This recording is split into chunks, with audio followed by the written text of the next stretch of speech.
because they are a remarkably complete series of species. Horses were abundant across North America, Eurasia, and Europe during the last ice age. In fact, paleontologists throughout the 20th and 21st centuries have defined over 50 different species of ice age horse based on the size and shape of their skeletons.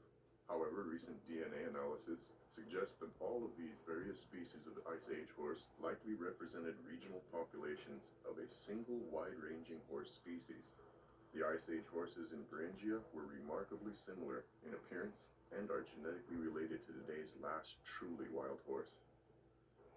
Carbon-14 dating of mitochondrial DNA have been meticulously analyzed by Dr. Anne Forsten and have substantiated the origin of the modern horse in North America at 1.7 million years ago. The significance of this fact is slowly being recognized and should result in a horse being classified as a native wildlife species in North America. The Yukon horse gave rise to today's domesticated horse, Equus caballus. The fact that the Yukon horse is genetically identical with the modern horse reveals that wild horses are one of the most deeply established and justifiably natives in North America. The standard model has always been 12,500 years ago, North America lost all its horses.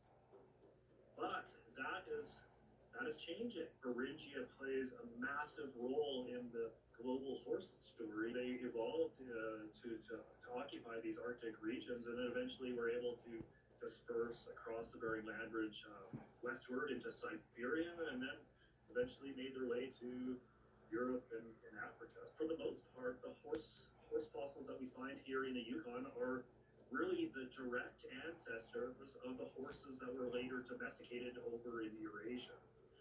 So we now have really good genetic information that confirms that these horses from the Ice Age of Yukon and Alaska genetically fit well within the genetic diversity of Equus caballus, which is the Latin name, of course, for domestic horses.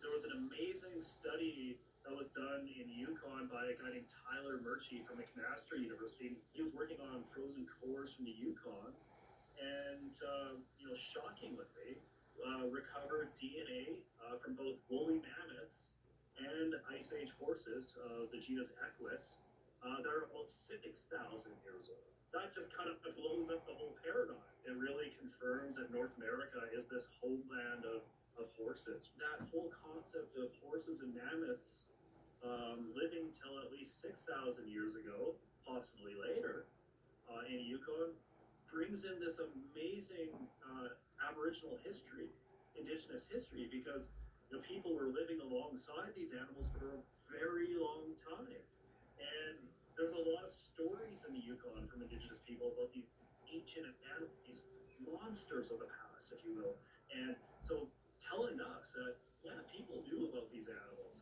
They lived with these animals. They hunted these animals. So we have to go back and start to reimagine, Oh, jeez. establish new information, get new evidence for how long horses lived here. We know based on the environmental DNA now that they were living here until at least 6,000 years ago, and now there's growing amounts of evidence from Indigenous people across the continent that are saying, no, we've known about horses for a long time. The horses that were here when we were here, and they were here before European people came.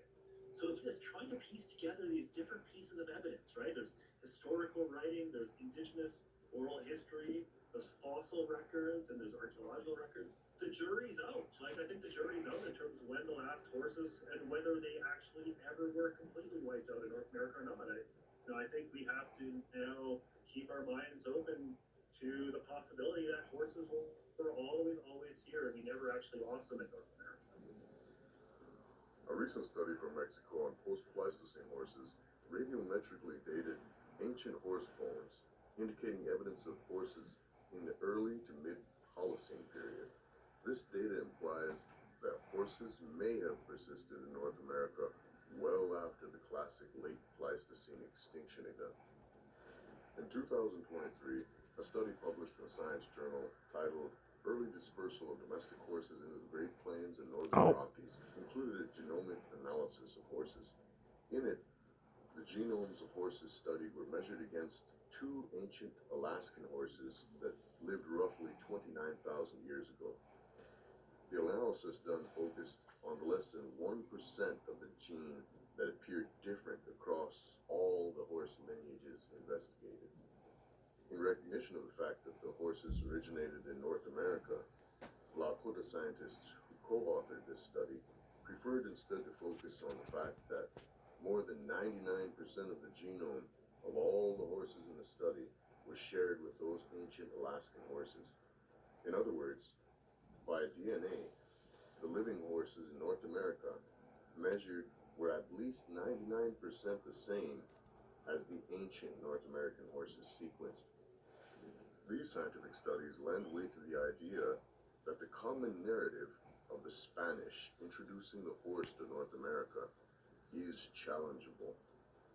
Furthermore, in 1521, herds of horses were documented as grazing on lands of what would become Georgia and the Carolinas by early settlers.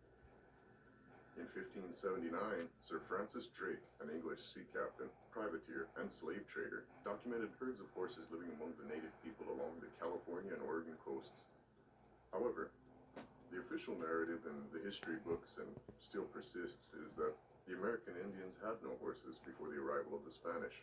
In Europe of the 15th and 16th centuries, horses were associated with cultural refinement, status, nobility, and power. If American Indians had an established horse culture, then under Europe's standards at the time, American Indians would be civilized. Denying that horses existed before the arrival of the Spanish and classifying American Indians as savages helped the Europeans sell their fallacies of manifest destiny and conquest of the Americas.